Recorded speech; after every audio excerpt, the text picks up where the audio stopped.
नमस्कार, मैं अमित श्री अरविंदो सोसाइटी की ओर से आपका हार्दिक स्वागत करता हूं। आज हम शिक्षा में शून्य निवेश नवाचार ZIIEI कार्यक्रम के द्वारा संकलित किए गए एक रोचक नवाचार बुनो कहानी के बारे में बात करेंगे। इस बुनो कहानी नवाचार के माध्यम से आज हम NCERT की कक्षा 5 की हिंदी विषय के पाठ स्वामी की दादी के बारे में सीखेंगे। स्वामी की दादी कहानी जो है वो समझेंगे। ये जो पाठ है ये एक कहानी है जिसमें दो पात्र हैं, एक दादी है और एक बच्चा है स्वामीनाथन।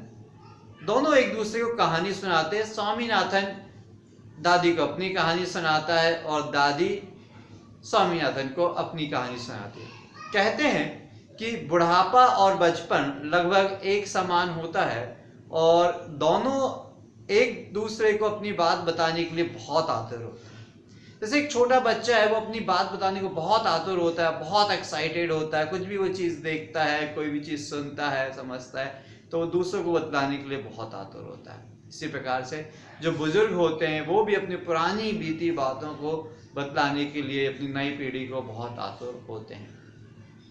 तो चलिए शुरू करते हैं दादी की कहानी का बुनो कहानी के माध्यम से नवाचार। इस नवाचार में नवीनता ये है कि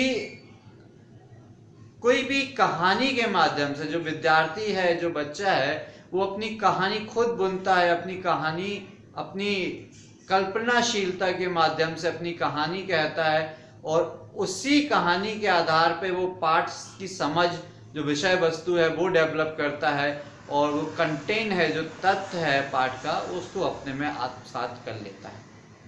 और इस जरिए, कहानी के जरिए वो बहुत सारी चीज़ सीख जाता है। जैसे हम बात करते हैं क्रिया कौन सी उपयोग होती है, उसमें संवाद कौन से होते हैं, उसमें क्रिया विश्लेषण क्या है, संज्ञा क्या है, तथ्य क्या है, ये सारी चीज बहुत अच्छी तरीके से समझता है। और कहानी का सबसे बड़ी बात है कि कहानी में कसावट होती है, सृजनात्मकता होती है, कल्पनाशीलता होती है।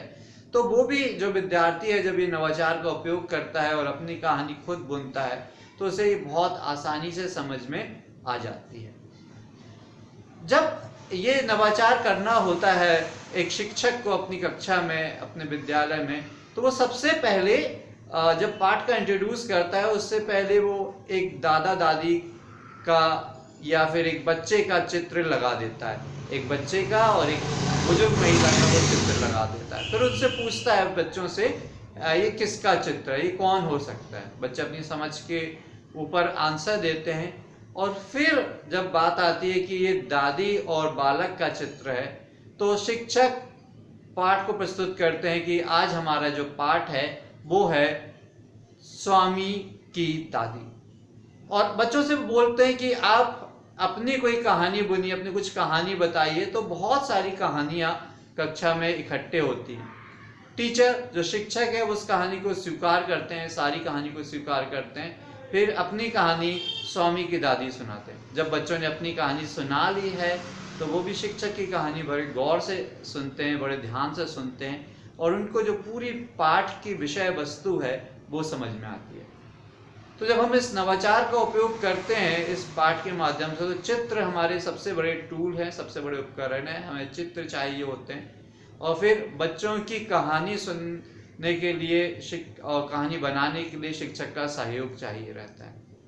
तो जब ये हम नवाचार करते हैं कहानी बुनो, तो इसमें बच्चे बहुत सारी चीज़ सीखते हैं। ना सिर्फ हिंदी व्याकरण की चीज़ें सीखते हैं, बल्कि उनमें एक कॉन्फिडेंस भी आता है, आत्मविश्वास आ जाता है, सृजनात्मकता आती है, कल्पनाशीलता आती है और बहुत सारे गुणों का साथ वो बच्चा, वो विद्यार्थी कर सकता है।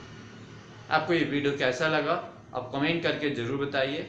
यदि आपने अभी तक ZIIEI का YouTube चैनल सब्सक्राइब नहीं किया है तो आप उस चैनल को सब्सक्राइब कर लीजिए। और अगर ये वीडियो आप फेसबुक पेज पे देख रहे हैं तो फेसबुक पेज ZIIEI का आप जरूर लाइक करें। नीचे डिस्क्रिप्शन में आपको एक लिंक मिलेगा, इनोवेटिव पाठशाला मोबाइल ऐप का लिंक है। इस मोबाइल ऐप में बहुत सारे इसी प्रकार से दिलचस्प नवाचार हैं जिसको आप गूगल प्ले स्टोर से प्राप्त कर सकते हैं और बहुत सारे नवाचार दिलचस्प नवाचार अपनी कक्षा में, अपने विद्यालय में उपयोग कर सकते हैं। हमें उम्मीद है कि आप इस वीडियो से जो नवाचार बताया गया है आप उसको अपने स्कूल में, अपने विद्यालय में, अपनी कक्षा में जरूर क्रियान्वित करेंगे। वीडियो देखने के लिए बहुत बहुत धन्यवाद। Thank you so much.